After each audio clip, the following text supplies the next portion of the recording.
Hello, and welcome to the Blue Shadow Podcast. My name is Joey. I am Dan. And today we are excited to talk about some news from two recent events, this being San Diego Comic-Con, or SDCC, and D23.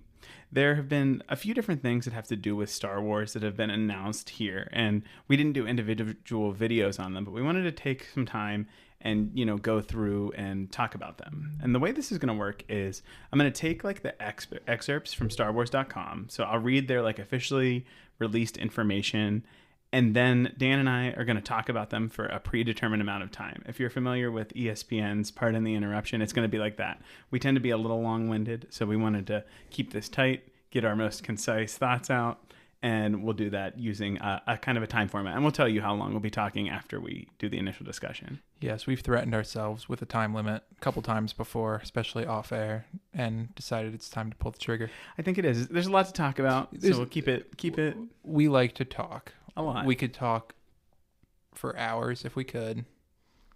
So we don't know if you want to listen for hours. So with that in mind, are you ready, Dan? I am ready to rock and roll. We can dive straight in then to San Diego Comic-Con. And there was a bunch of different stuff announced here, like a Vernestra Rowe Black Series figure from the Acolyte. But we're going to focus on two main things, and then I'm going to kind of throw out some a speed round of a bunch of other stuff. But to start, we're going to talk about the two primary Acolyte tie-in books, essentially.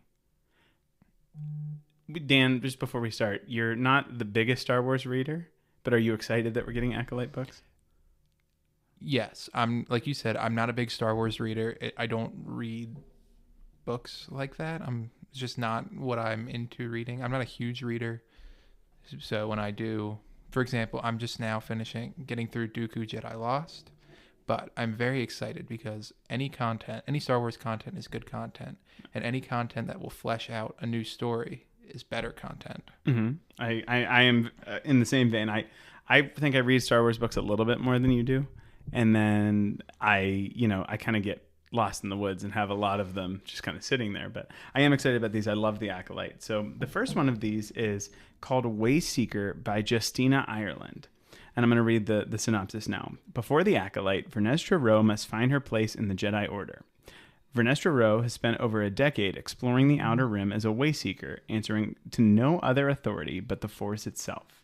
When a request from the Jedi Council orders her back to Coruscant, Vernestra initially refuses, feeling that her first priority should be the being she's already serving. But after Jedi Master Andor arrives to ask for Vernestra's aid in person, Vernestra finds herself pulled back into Coruscant's complicated world of Republic politics and underworld crime. As the two delve further into their investigation, and the lines between Jedi and Republic business blur, and Vernestra must reconsider what it means to serve for light and life. So that's the synopsis. I do want to point out that this is written by Justina Ireland, who created and wrote Vernestra's primary High Republic book, so it's cool that she gets to kind of pick up on that. After having her be in live action. It's kind of like threading the needle, like a ping pong between who gets to determine what happens with Vernestra. But with that, I'm going to start our 5-minute timer, and we are going to start talking now. Yeah, I'm very excited by this. Again, I'm not a big Star Wars reader, but we're going to get to flesh out the super complicated character of Vernestra. And from what we've seen in the Acolyte, it seems that Chimere was her apprentice. So he might be in this book. I would suspect that they're not going to put him in this book just because I know they haven't confirmed season 2, but I feel like anything with that will be saved for the show or a follow-up book with the contents of what season 2 of the show would have been. Fair enough. I feel like maybe we'll get breadcrumbs or talk about a bad experience with a Padawan or something. But I don't think this is about that, clearly, because she's not in the Order right now. She's technically a Wayseeker, which in the High Republic books is when they don't really agree with what the institution are doing, so they go out, almost like Ahsoka, to serve the galaxy, the way the Force wills them to. Then I may be a little lost in the timeline here. This is after the High Republic books, before the Acolyte. Okay. So she's going to be like an adult here. She's a master. Yeah. This says she's been a Wayseeker for 10 years, I think. Mm-hmm. So this is before the Acolyte. Oh, yeah, I got that. More so closer to the Acolyte than the High Republic books. So are we thinking, will we get a pre-Brendock? Post Brendock, I'd say. Interesting. I mean, it's all subjective. It doesn't matter at the moment, but it's going to be very exciting. And this also opens up more Star Wars content, especially if the Acolyte continues to do well. New High Republic content. I don't know. I'm excited. Me too. I really am looking forward to more with the Acolyte because we covered it pretty extensively. We both really enjoyed it, and I hope that there's a season 2. But until we get that confirmed, I am glad that we're getting something. I do feel like there's something else that we should mention, and that's that this like use of Andorra here. Andorra was a character that we, initially kind of thought to be like a little sketch, but after we like saw all the flashbacks and stuff, we found that Andorra was actually a really great Jedi. Mm-hmm. So I'm excited to get more time with her. Yes. Do you think we'll get more time with Andorra? Do we think it'll be like a 50-50? Do we think it'll be a 50-50 time split with both of them? Do we think Andorra is going to commandeer Venestra's story? I think it's going to be a buddy cop. I think they're both going to be together. I think it's going to start out with Vernestra, and then Andorra is going to come crashing in and then be a main character. Who would be good cop, bad cop in that scenario? Would they both be like stern cop? Well, that's no fun for the story. No. I mean, which one of those two is making a joke? Maybe Andorra? I feel like Andorra would make a joke and then feel bad that she made a joke in a serious situation. That sounds about right. I would say. Well, we technically still have 2 minutes left, but I think we've said about all we need to say on this one. Do you think? I think so. My closing thought, any Acolyte material is good material. Same reason the Clone Wars will benefit the sequel trilogy. This book will only benefit, prequel trilogy. Okay. Joey shot me the weirdest look, and I'm just... Sure, I'll follow you down that rabbit hole if you want. It will only benefit the Acolyte and allow us to appreciate the story more. Yeah, I completely agree. And on that note, we can move into the second book, which is going to be an untitled YA or young adult novel by Tessa Gratton. This says, while their Jedi masters clean up political mess left behind by one of their own, Jedi Padawan Jeki and her least favorite fellow Padawan Yord are drawn into a planet-wide coming-of-age ritual as featured guests. The first ritual goes well, but when the final event is interrupted, Jeki and Yord will have to use all their abilities and work together to keep each other and their new friends safe from danger. Again, untitled, but it's a Jeki and Yord book. I love it. Hang on, we haven't started our timer yet. My bad. This little less to chew on here in terms of detail, so we're going to start a 3-minute timer and go on talking about it. I went first last time. Be my guest. I love Jeki. I struggled with Yord, but then I felt really bad when both of them died. And you could kind of tell in the show they kind of have this like history with one another because Jeki doesn't really want to like bring Yord on the mission when they were first assembling their team for the show. So I'm very excited to see what that is.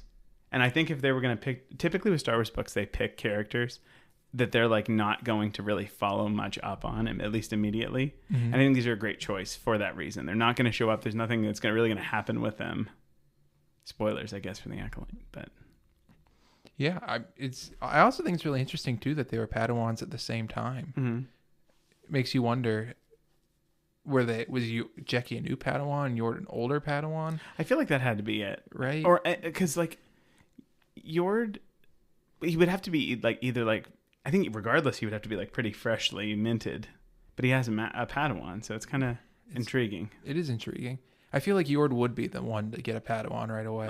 Reach for the stars, I guess. I mean, he's the most by the book you can get. Until he wasn't. Oof. Unfortunate. Really turning heads with that comment. Oh my God, that was pretty good. I think of these, like, which one do you think is more interesting of these two books? Jeki and Yord. Really? Jeki and Yord. Absolutely. I was more interested in the Vernestra one. I'd say though you have a greater attachment to Vernestra considering you're actually reading the High Republic books. I know, but the Acolyte Vernestra is so different from the book Vernestra. I'm excited. Maybe you're right. Maybe it's me wanting to understand how the peppy younger Vernestra that I know becomes the jaded older Vernestra that we see in the Acolyte. Maybe. I don't know. I think Yord and Jecki would be so funny together. It just makes me wish, and I don't want to take away from the publishing, but it's like I wish I got to see this stuff on screen, whether it's animated or live action. The good news is we got enough interaction from the characters. We know. You can picture them. The look, the inflections in their voices. Mm-hmm. It'll be good. It will be good. And I do want to say one other thing. It says, like, while their Jedi Masters clean up a political mess left behind by one of their own.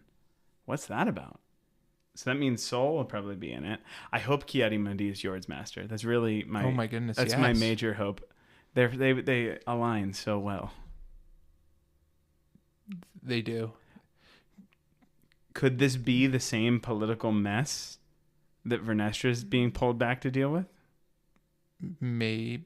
I don't know. Maybe there's more synergy. Will we get a Vernestra and Dara crossover? Maybe. Sol. Master Sol. That's all I have to say. That'll take us to our last thing from SDCC, which is, I'm going to call it kind of our just, hodgepodge. I'm going to read off a bunch of stuff, and then we can, just take a few minutes, talk about what we find most exciting about that, set of them maybe.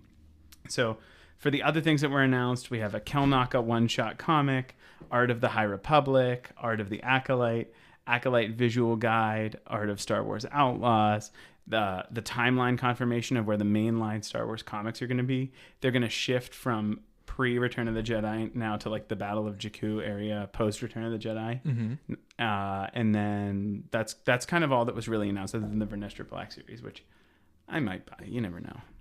But I'm going to give us 2 minutes for this, and we're going to start now. What do you think of those, Dan? Again, any Star Wars content's good content. More Acolyte content. Love that. Kelnaka.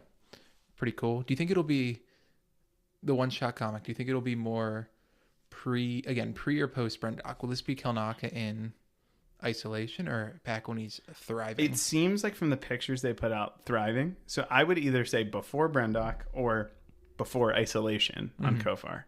Okay. One of the two, based on my knowledge of it.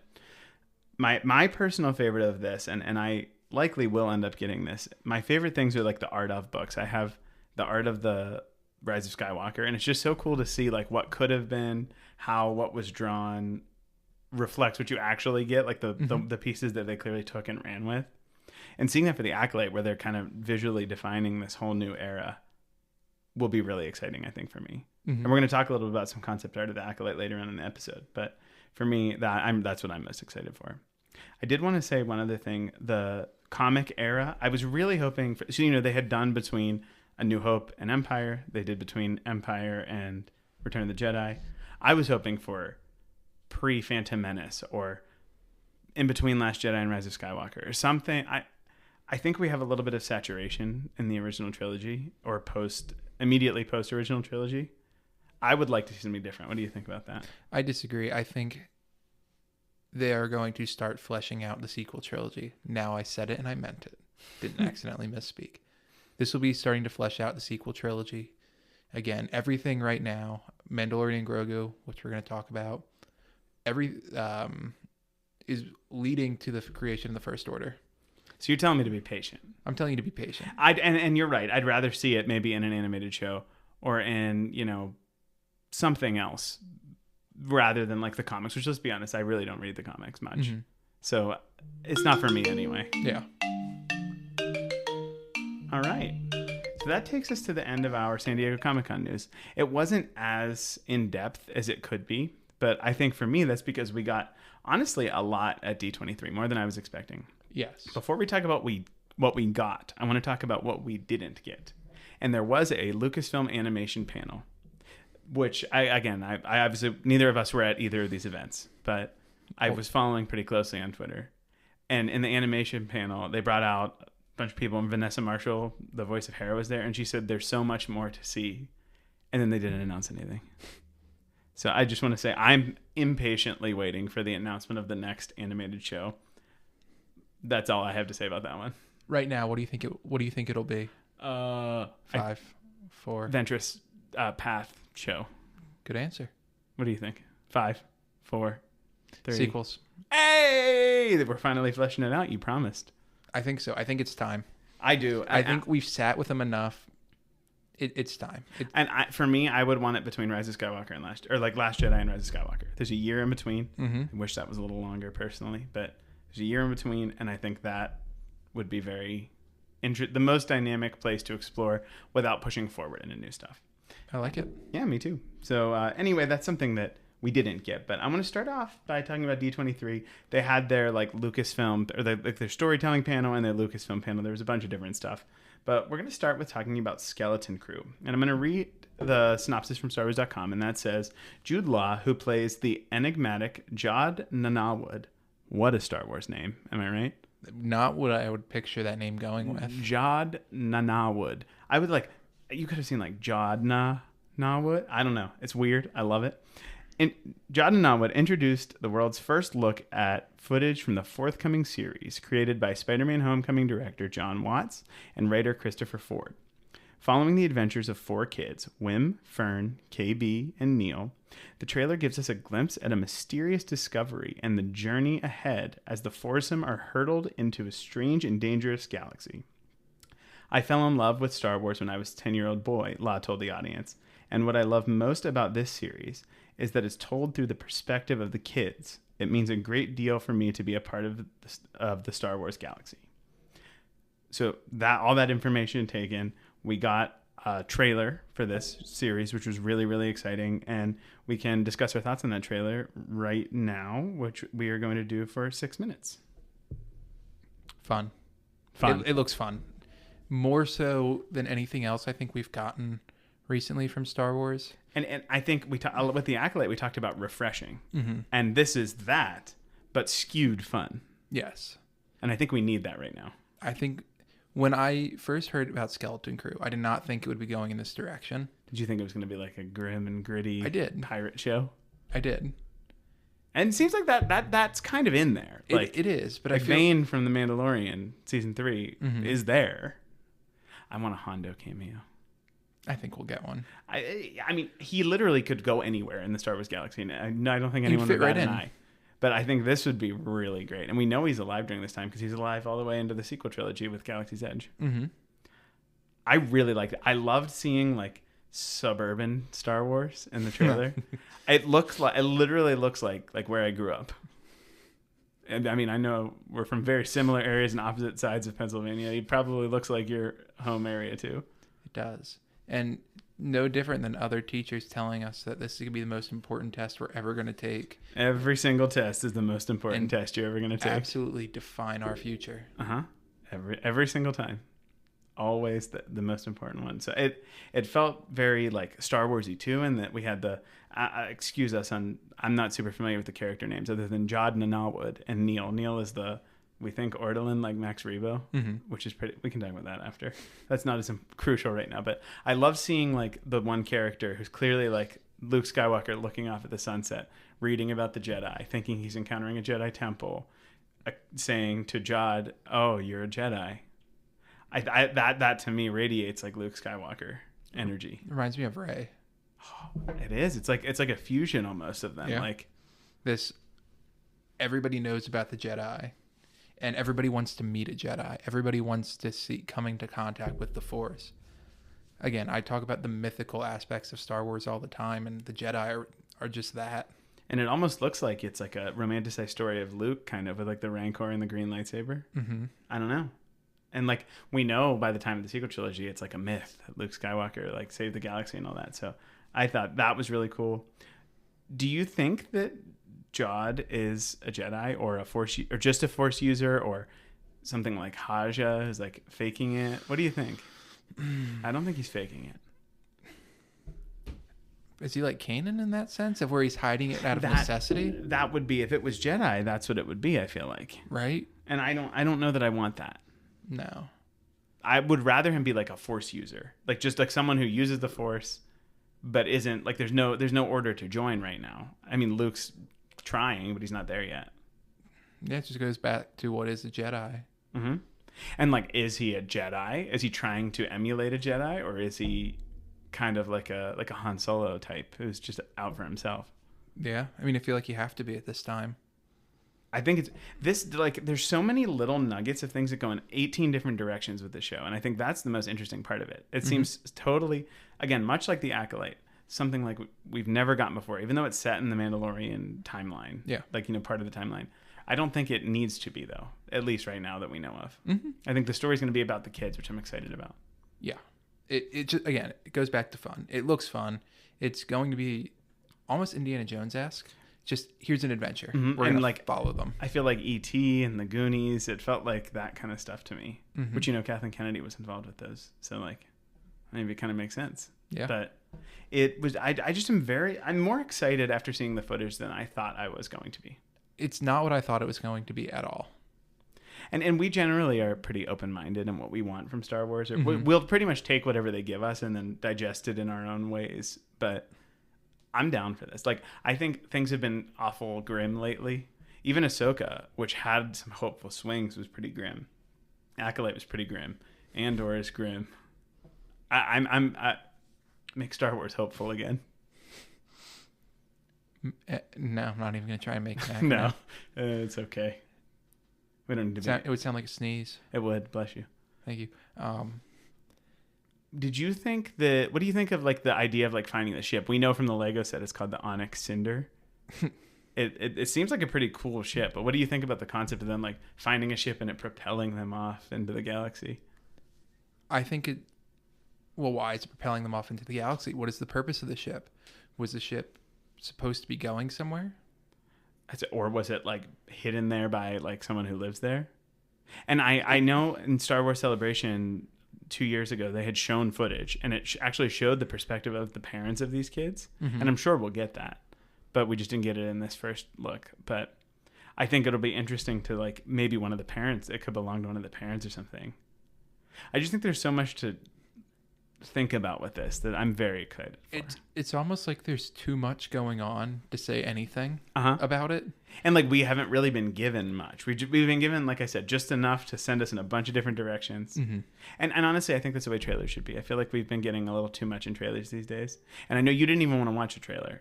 I kind of forced him. I said, Dan, you run a Star Wars podcast. You have to watch a trailer. Yeah. I hope you feel enriched by this rather than, like... Yes, it did, like you said, did exactly what it needed to do. Got me excited about it and really wanting to watch it. It's different. I don't know anything else about it. And I hope they keep it that way. I hope they don't have Hondo show up in the next trailer. I'd be so upset. Me too. I would be so upset. We've been complaining about certain characters being shown in trailers. They're like big stingers that would mean a lot in the story. We've been kind of on a kick with that. Deadpool and Wolverine is the big one we've been talking about lately, but yeah, we'll kind also so good. Dan wasn't on our coverage of that because he was away, moving and traveling at the same time, like back to back. Yeah, weekend, moved out Thursday night, left Friday to go on vacation. Terrible. But if you are interested to hear what I thought about Deadpool as a lifelong Wolverine and / Hugh Jackman fan, and gush about that for like a half hour, please feel free to give that a listen. But that's Skeleton Crew. We clearly are very excited about that. The next things we're about to talk about, the two of them, are footage was shown. It can be viewed on Twitter through someone's like shaky cam footage. It's one of my least favorite things when they do this, like a Star Wars Celebration. Like, you're going to do it. You're showing it to the people. Like, you can sell me a ticket so I can watch it live. But I feel like this stuff, since they're putting it out into the universe, I would love for it to be available for everyone. Just lock the phones up. Comedians do it. It's not I'd rather be able to watch a bootleg than not watch it at all. Wouldn't you? I also force Dan to watch bootleg trailers too. I'll watch them. I don't want you guys to think that I don't watch trailers. I don't prepare. You were trying to put your flag in the ground and say, I'm done with trailers. And I was like, no, you're not. Yeah. How about some unofficial ones? Or, official, but some bootlegs. Unofficial to me. Yes, unofficial to the public. So with that, these are the two trailers that were shown for The Mandalorian and Grogu and Andor. So we're going to start with The Mandalorian and Grogu. And the StarWars.com little blurb read, Jon Favreau and Dave Filoni. First of all, I love that they're like buddies. They're like partners in all of this now. It makes me happy. Wouldn't have thought that. And it seems like they legitimately like each other, which I think is fun. They'd have to. Seriously, one of them would be out. Probably Favreau. Anyway, Jon Favreau and Dave Filoni showed off a sizzle reel, which again was unreleased, showcasing all new footage, including Grogu and Din facing off with snowtroopers, massive Imperial AT-AT walkers in the snow, Zeb Orrelios in action, and capping off with Grogu traveling with 2 tiny Anzellans. A return to theaters, The Mandalorian and Grogu will merge beloved characters from Disney Plus with a cinematic scale of the Skywalker saga, blending classic and innovative filmmaking techniques, as well as practical and digital effects for an all-new Star Wars story. With that, we're going to spend 5 minutes giving The Mandalorian and Grogu some love. What did you think, Dan? Pretty incredible. It felt cinematic. I'd hope so. It's going to be a movie. But, like, I don't know. Like, the Crate Dragon in Season 2, it felt huge. Yeah. And it felt almost cinematic. And like, you know how they, like, did the aspect ratio shift from, like, the bars and the TV to, like, making it... They used that as, like, a trick to make it feel more cinematic. When it panned up to those walkers, it was like, whoa, this is not really what we're used to seeing. The true size of them, too. Like, I mean, the last time we saw walkers was that... Oh, goodness. Like AT-AT walkers was Return of the Jedi Rebels-ish, right? Like, a long time. Like, on screen. Last Jedi, we had the ATM-6s, which are like the gorilla kind of looking ones with how they like. Then we had the walkers in Rogue One. Yeah, that are variants of the AT-AT. I guess Last Jedi would have been after that. But yeah, no, we have seeing the walkers on screen was awesome. Yeah. But I almost gave us like 10 minutes because I wanted to talk about Zeb. Oh my god, where was he in Ahsoka? Is what I need to say first. So that's my question is: do we think this is taking place at the same time as Ahsoka? It's very possible, and I think it's possible we could see Ezra. I think it's possible we could see. I think this is going to address some of our concerns. Do you think this will go hand in hand with Ahsoka? Yes or no? Yes. Do you think they will get to the other galaxy? They're not going to Peridia. I don't think this is about Peridia, but I think it's obviously going to have some connection to setting up Thrawn. Yeah. And I think Ezra is a great way to use as a cool character / plot device. And being able to see Ezra and Zeb reunite on screen would be fantastic.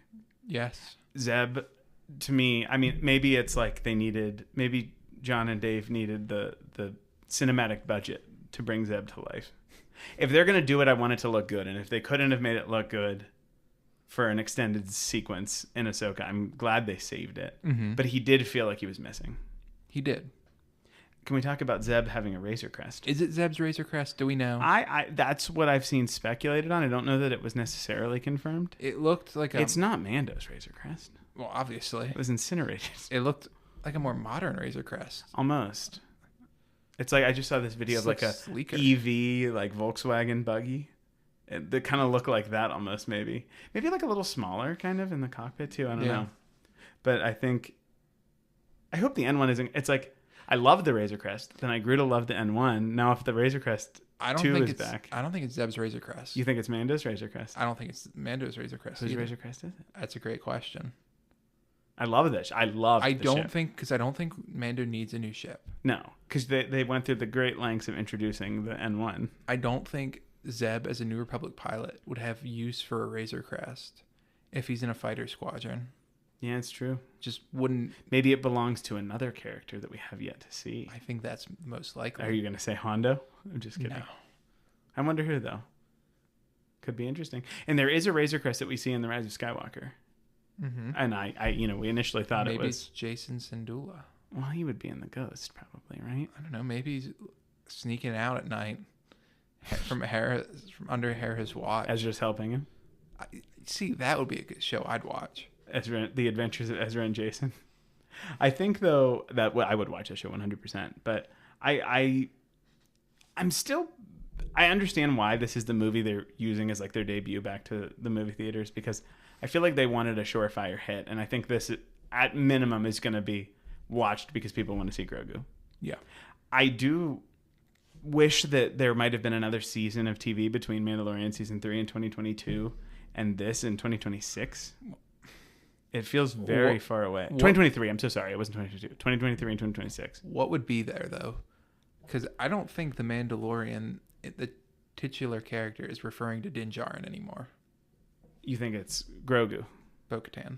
Oh, we're back on this. I don't think we ever recorded this. Dan and I have very split opinions on Bo-Katan. I love Bo-Katan. It's not about Bo-Katan. I'm calling her the This movie is called The Mandalorian and Grogu, and they both are in the logo. Well, obviously, but I thought Well, obviously. the way season 3 of The Mandalorian ended, I thought they were in a good spot to transition. It seemed like Din was retiring. Well, he got the armor said take Grogu on his adventures. Yeah. I don't think it's retiring as much as it is leaving the whole Mandalore business to the other two. I don't necessarily think it's not going to be about him. Disney's not leaving that Grogu money on the table. Yeah? Yeah. I took up a little bit of time, so briefly talk about your Anzellans. Oh, the Anzellans! I'll just say I saw a tweet that said, this picture is my head if I was an Inside Out. And it was 2 Anzellans and Grogu. I love it. I want the king to come back. I want Babu back himself, but these Anzellans will do just fine.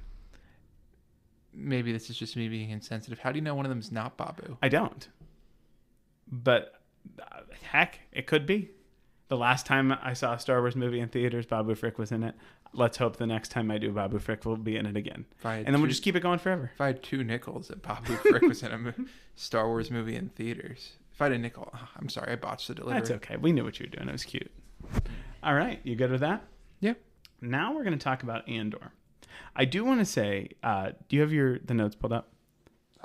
Yes, I do. While the Acolyte, wow, yeah, you can tell what I want to talk about. While Andor was like announced, there's this picture on this enormous screen that was behind them. They had this event in like an arena. If you look, for me, this picture that was on it, you see like a dome, you see a highway, you see some buildings. Is it Lothal? It looks like Lothal. Or is it made to look like Lothal? I think it's just Coruscant. That's not Coruscant. I don't know, man. I don't think that's Lothal. Well, what business would they have on Lothal? Setting up their whole thing, that whole like portable Imperial unit was there for a reason. Yeah. Let me read more about this. I think actually it's not in the blurb. I will say that they said that this story is going to take place like they're going to be like 4-year time jumps, picking up from where season 1 left off, and then there'll be like 3 episodes, then a 4-year time jump, then 3 episodes and a 4-year time jump. Well, this was supposed to be several seasons, but they capped it at 2 for some reason. This is going to bring us up to Rogue One. Dan made a little like, All right. I'm going to read the description here, if that's okay with you. We have Diego Luna took the stage and debuted a sizzle shown in room only. Those in attendance got a visual confirmation that Orson Krennic and K2SO will return to the screen, portrayed by Rogue One and Star Wars Story alums Ben Mendelsohn and Alan Tudyk, respectively. The behind-the-scenes peek from creator Tony Gilroy promises an even larger scale and galaxy-encompassing vision for the second season. With the peril at every corner, the next episodes in the series will drive forward the birth of the Rebel Alliance and the beginning of Rogue One. The stakes are greater, the enemies are more organized, and the clock is ticking, Luna warned. So with that, this is, I should say, I kind of skipped over this. Skeleton Crew is releasing on December 3rd, 2024. Woo, excited. Mandalorian Grogu is coming out in May of 2026 in theaters. Andor will be releasing on Disney Plus in 2025. No month confirmed, but I think it is our next show. I feel like it's going to come out on your birthday. Oh, happy birthday to me. I'm going to start the timer for 5 minutes, and then I am going to start by saying I was not the biggest fan of Season 1 of Andor. I was not the biggest fan of Rogue One. But the description for Season 2 of this show seems like it's getting me in a little bit more. The establishment of the Rebel Alliance. Krennic. I loved Krennic, I have to say. So all of this makes me a little more interested. I feel like any slow burn show has a slow first season. See, you can't call it a slow burn show if it's only going to get 2 seasons. Well, I don't think it was originally supposed to only get 2 seasons. I think Season 1 was written as a slow burn. And then they're like, we're going to do, what, 4 seasons and 3 episodes each? And yeah. What do you think? You're the Andor aficionado here. What Aficionado's do you think? Among the two of us, you like Andor a lot more than I do. I do. I'm excited. Again, I really like Rogue One. I think we're going to see Deidre. Yeah, she's in the trailer. Oh, yeah. She's gonna Cyril was in the trailer. I hope Cyril's mom's in it. She's so bad. And Krennic. Goodness. Cape is flowy as ever. Think we're gonna get Galen Erso? No, I don't think he needs to be here. Well, he could. I think he's gonna be there. What I want is the Ghost Crew in live action again, but I want Freddie Prinze Jr. back to play Kanan. How are we gonna fit that in? Well, Yavin is in the trailer. That's true. In season 4 of Rebels, they're at Yavin. Yeah. Hmm. We already know Zeb can be in live action when they want him to be. I feel like we'll see Hera before we see Zeb. 100%. I think Hera is. If we only see one, Hera makes the most sense. Yes. But how cool would that be to have the whole? We have the whole crew. Mm-hmm. We know what they look like now. To show up in their like Rebels season 4 outfits. Look at me using the Andor time to talk about Rebels. I'm shocked. Okay, let's be nicer to Andor. I loved K2SO. He was probably my favorite part of Rogue One. Yeah. Other than the hallway scene. But other than all them dying. Well, I didn't like that very much. But I think I'm excited to have him back. And I know they had released like a comic that talked about their origin and they're kind of redoing it here. Mm-hmm. That doesn't bother me. What do you think about that? I don't. Unfortunately for the people who like the comics, canon's always going to be what's on screen. Well, the comics are canon. You're saying like this is back when George Lucas had his pyramid of canon where whatever he did was overruled everything. That's the way it's going to be. I'm sorry. It's movies, TV, books, comics, video games are somewhere in there. It's what's most accessible to the most amount of people will be the definitive story. And I feel like it may be something like, like Cobb Vanth. Like his story was pretty accurate in The Mandalorian, but it wasn't 1-to-1. Yeah. It'd probably be something like that. What do you want out of season 2 of Andor as a big Andor fan? Ooh, Scary Empire, which from what it sounds like, we're going to get that. Mm-hmm. More grit. Saw Gerrera's in it. Grit. Saw Gerrera is my least favorite Star Wars character. The worst. Saw Gerrera is my least favorite Star Wars character ever, and he is in everything. If they can put him in something, they put him in it, and it makes me so mad. Good news is, it's ending. I do, and it's not violent enough for me. Really? Yeah, he did get decimated by the Death Star. It's pretty good. He's the reason that we lost a vital Bad Batch member, and it's his fault, and I will never forgive him for that. I didn't like him before that, and then whenever I hear Saga, I go, oh. But for me, out of season 2 of Andor, I want to see how he gets to where he is in Rogue One, which is perfect because it's what they're describing is happening. Yeah. But for me, infusing, like, I didn't bother me that Andor was isolated from the rest of, like, the season 1 was isolated from the rest of the Star Wars story. In fact, I think it's a strength. But I'd love to see his more pessimistic tone be challenged by the more optimistic people like Mon Mothma. Mon Mothma was also my favorite part of Andor. Yes. So how do we think Cassian's going to get recruited? I feel like it has to connect to Mothma. They positioned her as like the light almost. Like the opposite to Luthen. Yeah. I think in this we'll see the end of Luthen. We'll see Mothma kind of getting more in control of the rebellion. Clearly, unfortunately, we can't see the end of Saw in this show because we have already seen it. But the Saw Gerrera hate really is flowing out of me today, isn't it? Yeah. I do hate. He's terrible. Yeah. Forrest Whitaker's a very good Saw Gerrera. Excellent. He's excellent. And every time they bring him in, Rebels, Jedi Fallen Order. This, but oh dear God, you maintained your self-control a little more than I was expecting you to there. Sorry. No, it's okay. It's good. Anything else to add about Andor? I'll give you the floor for one more minute. I'm excited. It's going to be good. I'm not a huge fan of the time jump. I'm sorry. I think that's a little dumb. Maybe that's what peed in your cornflakes is the time jump. You didn't know about the time jump because you didn't put it in the notes. That's silly, in my opinion. If you're gonna have a show, flesh out the show. And now we're gonna get a butchered show. Holy cow, you're coming out strong here. You said I subdued myself. You get your wish. Hey, my wish. You cannot make a good story in 3 episodes. I disagree. Think about every 3-episode arc of the Clone Wars. It's just going to be 4 3-episode arcs of the Clone Wars. telling different snapshots of Cassian's story. But to even further rebuttal you, Tales of the Jedi has like 10-minute episodes, 3 for each character, and they're powerful. Why am I defending Andor and you're not? What is happening right now? I just think the way they set up in season 1 to do what they're doing in season 2, they could have done it better. And I'm sure it's going to come out. You're not going to be the biggest fan of it. I'm going to love it. And we're going to look back on this saying, oh my goodness. It's about what we expected. Just make the show. Make the show to make the show. Leslie Headland, making the show to make the show she wanted, make the story she wanted to tell. You just used the phrase "make the show" like 15 times in one sentence. I don't care. All right. On the topic of Dan of everything being flip flopped, I now want to move on to Rebuild the Galaxy. I'm excited for this. Me too. We haven't really talked too much about it. We're very excited about it. This again is the Lego special where the Star Wars story kind of gets remixed and everything in the galaxy seems to swap. Like the Rebels end up with the Walkers, the Ewoks are bounty hunters and Y-wings, Darth Jar Jar, all of this.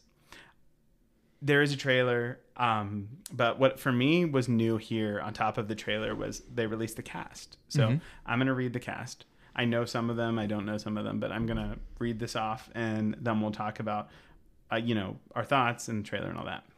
But so our cast here is Gaten Matarazzo, Tony Revelry, Marcy Martin, Bobby Moynihan, Michael Cusack, Ahmed Best, and special guest appearances from Mark Hamill, who is also a consulting producer, joined by Skywalker Saga alums Naomi Ackie, Jana, Anthony Daniels, Kelly Marie Tran, and Billy D. Williams. The full cast list also includes D. Bradley Baker, T.C. Carson, Trevor Duvall, Jake Green, Jennifer Hale, Phil Lamar, Ross Marquand, Peter Michael, Kevin Michael Richardson, Helen Sadler, Matt Sloan, Matthew Wood, Sam Witwer, and Shelby Young. It's a lot of people. It is a ton of people. And it's a lot of people that can do a lot of varied voices. Like Sam Witwer could play Maul. Sam Witwer can do... they're not bringing Starkiller in, but you get the point. Matthew Wood is Grievous in the Battle Droids. Mm-hmm. Like... For me, the highlights, hearing Mark Hamill in the trailer. You watched the trailer, right? Yes, you watched the trailer. Hearing Mark Hamill in the trailer, kind of poking fun at the sequel trilogy. And I love the sequel trilogy. I love the prequel trilogy. I love when Robot Chicken makes fun of the prequels. I love that these Lego specials feel free to jest at the sequels too. I think it's so fun. Yeah. Star Wars is getting... Whoa. The party foul for me. I'm going to give us 3 minutes to discuss this show, which is releasing on September 13th, 2024 on Disney Plus, starting now, Dan. Okay. Oof. Now we're back. That was bad. Wow. It's okay. You got excited. Yeah. And I love this, what Lego can do. Star Wars is getting a lot better about allowing themselves to get parodied. When Disney first got in control, it was like shut down. Yeah. But now it's great. Well, they found out they can make more money. It's true. The Lego stuff for me is like the sweet spot because it's not like too much. Mm-hmm. It's always silly and good, lighthearted, but it does allow you to make some funny jokes. Like in the Rise of Skywalker portion of the Lego Star Wars Skywalker Saga game was funny, mm-hmm. like about the way they handled certain things. Mm-hmm. All the specials I love. So this is just in line to be another wonderful one. Yes.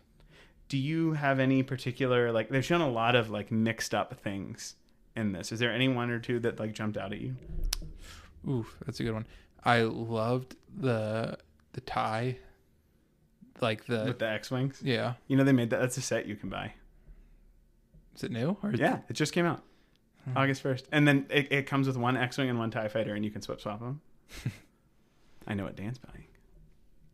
The chopper Lego. That's a thing. That's not been announced yet officially. But anyway, the swip swap TIE fighter, everything. It all makes it so funny. Like you said, Luke dunking on the sequels. Maybe a little. Darth Ray is fantastic. Darth Jar Jar. Mm-hmm. Darth Rose Tico. That was kind of hidden in the back. It's very easy to miss. And we get a new villain. Darth Dev. Like developer? I don't know, maybe. And then we get Jedi Bob. Did you have Jedi Bob? No. If you're unfamiliar, Jedi Bob was just supposed to be a generic Jedi that was included in a Republic gunship Lego set and became very popular over the years with fans who had it as a child or, as an adult. but then they hadn't made him since. Yeah, and they had him in the book too. And so he's now, this is the first time he's been made. The figure, if you buy the set or look in the trailer, has like, you know, some weather on it. Yellow. Yellow, which is very unique. None of the Star Wars figures are yellow anymore. So I just think it's very cool that they're using this as an avenue to do a bunch of weird stuff. I was very excited and procured 2 figures from the Dark Falcon set. I have Darth Rey and Darth Jar Jar. The Darth Jar Jar is absolutely ridiculous. The Rey, if you've been listening to us at all, you know Rey's my favorite character, so I had to have that. But Darth Jar Jar, it's like, we're both looking at it now. It's like the weirdest thing in the universe. It's incredible. It's a work of art, I think. It's something. I was like putting it together, and my wife was like, wow, he even looks angry. And he does. His eyes have a little like squint to them. And Ahmed Best is back to voice him, which I think it's the first time he's gotten to do it in a while. Yeah. I'm sure he's going to have had a lot of fun. I know. Do we think he'll be a strong Sith? Yes, but I think it'll be like chaotic strong. Like he's gonna be like tripping, and his lightsaber like cuts off all the like clone Akbar heads or something. Oh my goodness, the clone Akbars! It's a trap. I also want to say this. I'm gonna put it on recording now. I said the same thing to my wife. The Dark Falcon set has C-3PO with a black arm, and it's been in the trailer too, I think. How much you want to bet he says you probably didn't recognize me because of the black arm?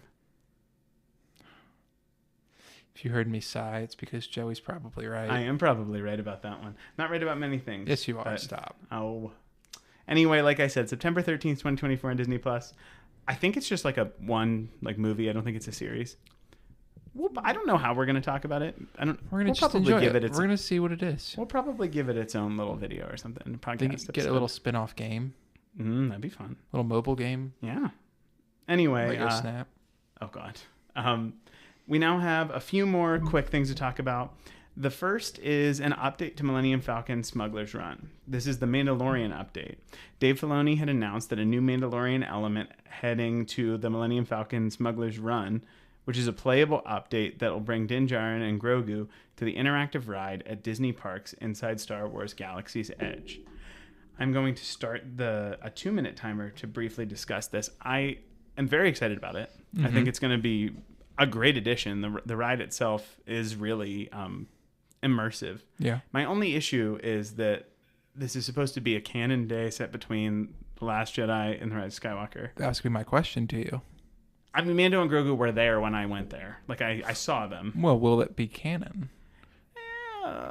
Does that mean they survive? I mean, I think... We'll find out in 2026. I feel like it's not going to be canon in the sense that... I think they're doing it because it's cool and people want to see it. Which I'm honestly okay with, because I want to see it. Cool, I think it'd be equals fun. Canon. Yeah, okay. Let's not put that one on a t-shirt. But well, only one of us has the cricket to do it. And I'm not putting it on a t-shirt. But for me, it's like the ride did, like, Hondo greets you. And then it did kind of have this, like, all right, I'm just hearing Hondo, or if you enter the right button code, you get Chewie as your co-pilot, like, narrating you. It's like, well, it could use a little more, like, Mandalorians flying on a jetpack. Give you gotta get one of those moment for yourself. If you haven't already, please feel free to listen to Is Galaxy's Edge Worth It? I'm a little bit quieter on this one because I haven't done Smuggler's Run while Joey has.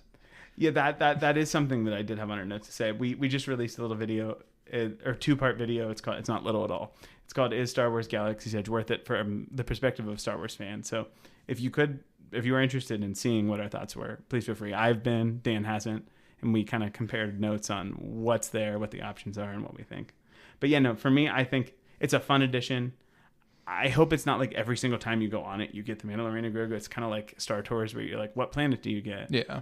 But I think Galaxy's Edge was, like, spoiler alert for that video, it's fantastic. And pretty much anything they do with it seems to hit the money. I didn't get to see it yet. I hope to see it. And I'll leave it. What he said in that video, business trip. I'll write it off. I love it. Anything else said? Sweet. There are 2 other things that I want to talk about. We're not going to do a timer. I'm just going to kind of run through it, and you can kind of say your piece. First is that there was a panel from Manny Jacinto looking back on the Acolyte. few things happened. They showed some cool concept art for the Stranger helmet, and they ran the full length of the spectrum of what they could have done with it. Some like really organic looking things, some that look like a real skeleton. It was very cool. So if you haven't had a chance to look at it, please consider doing that. And I did want to say he just seemed to really enjoy his time on the Acolyte. Like it seemed like they were genuinely having a good time with what they were doing. Yeah. But unfortunately, there was not an announcement for season 2. I thought this would have been a perfect way to announce it. The mouse, has all that under heavy wraps. I know. And Ahsoka took 3 months to announce. They probably want people focusing on Skeleton Crew. Yeah. I know. It seemed really cool. I'm glad that they did a panel like this. And he's the cool character. He is the cool character. Of course he would have fun. I think just it speaks to how well he did, and I just hope we get to see him again. I think we will. Me too. In one way or another. I think we'll see him in the Acolyte season 2 and maybe beyond. I don't know if he makes past Acolyte season 2. We'll see. We'll see how far the story goes. Yeah, we'll see who's I don't think he makes it out of the Acolyte seasons here or there though. Anyway, the last thing I want to talk about is they announced this new thing called Disney Legends, where they take people who have made a big impact within Disney. And there were a lot of people they inducted, but the Star Wars ones that we want to talk about are Harrison Ford, Frank Oz, and John Williams. Can't really dispute any of those because Harrison Ford has Indiana Jones and Han Solo. Frank Oz has Yoda and the Muppets. John Williams has pretty much everything. Yeah, John Williams is John Williams. I don't think we need to go much more beyond that. No, but all well deserved. And I think there are other people who could earn it. Like I'd love to see Mark Hamill. What are the requirements like Pro Sports Hall of Fames? You have to be retired. Maybe. Well, no, so. because John Williams isn't retired. Somehow John Williams has returned. I love John Williams. I hope he was so good. I hope he lives until he's like 170,000 years old. Yeah, that way he gets all the Star Wars films. All the Rey movies. Yeah. See my wish fulfillment coming through there? They just have to record it like Avatar. Record them all at the same time. Oh my God. All right. Anything else to add on that? I wanted to just see, Dan, what you thought of all this news overall. There's a lot. You can never go wrong with more Star Wars content. Amen. It may not be your cup of tea or your cup of blue milk, but it is always good. It is always good for the brand. It will make everything else better. 100%. I think all Star Wars enriches all other Star Wars, whether it's your cup of blue milk or not. I am particularly, for me, excited for The Mandalorian and Grogu. Is kind of like the thing for me right now that I'm like jumping at. Mm-hmm. I don't know if it's the Zeb inclusion. I do love the series Mandalorian. But then Skeleton Crew is probably like my runner-up. If you could pick... Well, you kind of already answered that question. Okay. If I could pick one to make release tomorrow... No, make one only release at all. Oh, God, Mandalorian and Grogu. What are you particularly excited for? And then you can answer your own. Dan likes to ask questions like at gunpoint. Like, you can only have one. Which one is it? Answer your gunpoint question, and then you can elaborate what your favorite things were. Gunpoint question. I know what you're going to pick. I'm not going to pick Andor. Skeleton Crew. Oh. It's new. It's fun. I just want to see something new. Wow. Bless you. Excuse me, everybody. I want to see something new. I think Mandalorian, if it ended where it did, it would be a complete ending. I agree. Now, yes, it's going to bridge Ahsoka and oh my goodness, excuse me. I've been pretty good. I mean, we've been recording how long? And I think almost 50 minutes or a little over 50 minutes. Dan refuses to take his air tag. I meant total, like recording episodes. Oh yeah. I think my first March might be my first one. Wow. Well, bless you. Thank you. I think Skeleton Crew is going to be very fun. I agree. You can go in a lot of directions with it. It gives you new characters to explore later on. All 4 of those kids hopefully grow up. And one of them will be Rey and Rey's movie. And those are 4 different stories we can go. 100%. Maybe they're in the Resistance. Maybe they're adjacent to the Resistance. All that. Maybe one of them becomes a Praetorian Guard. Oh, spicy. I know. I ended on that one. Given all of that, what did you say, Dan, that Star Wars is in fact alive? I'd say. Isn't that a great transition?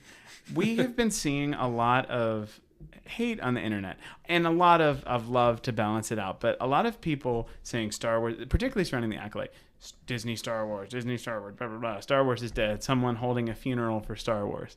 Ridiculous nonsense. Ridiculous. I cannot say any more ridiculous nonsense. It is ridiculous nonsense. You can't, but I will.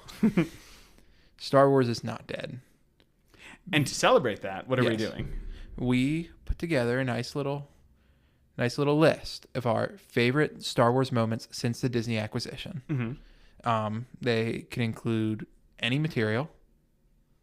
Uh-huh. Just as long as it was sent post Disney acquisition. And this is really in service of saying Star Wars is in fact alive. There are moments that maybe people, again, not everything might be for you, but there are these moments that just sit with you just as strong as the Mustafar duel in Revenge of the Sith and the Battle of Andor and Return of the Jedi and the Throne Room battle.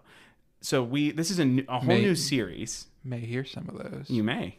This is a whole new series that where you plan on doing, every other week releasing different lists of why we love Star Wars. And after this first episode, we're going to open it to the entire saga. Yes. Not just post Disney acquisition. We love all Star Wars. We do. We really do. And I just think it's important to put that positivity out there so people who feel that way know there are others out there. There is no reason to be ashamed of liking Star Wars in 2024. And again, there's nothing to be wrong with not loving certain things. Like we talked about, I don't love Andor as much as you do. And that's fine. Mm-hmm. I'll still watch it. It's a fantastic show. Just not as much for me. Yeah, you just have to take a couple months. Oh, dear. Sorry. All right. Sorry. Anything else to add? No. I really enjoyed this new segment. Me too. We will hopefully kind of do this to like round up a bunch of different news things and kind of keep ourselves controlled on time. Yes. With that, please keep an eye out for our Star Wars is Alive show with ranking those top moments in recent Star Wars. That's releasing on Saturday, August 17th. And we hope you are able to listen and enjoy. Please consider giving us a like or subscribe on YouTube or on the podcast platform of your choice. And consider following us on Twitter, or X at Blue Shadow Pod, or on Instagram at Blue Shadow Podcast. And consider giving a look at our Facebook page, which is Blue Shadow. With that, thank you so much for listening, and we will see you next time. Also, before we go, let us know, what was your favorite release from D23? Oh, yes, or please. San Diego Comic-Con? We want to hear it. We do. We really enjoy it. We would love to talk about it with anybody and everybody. Uh-huh. So if you had a moment you particularly loved, let us know. Or let us know why Zeb is back and it's fantastic. Or if you had a moment you didn't love, let us know. We're here for it all. Yeah. All right. Thank you so much, and we will see you next time. See you next time.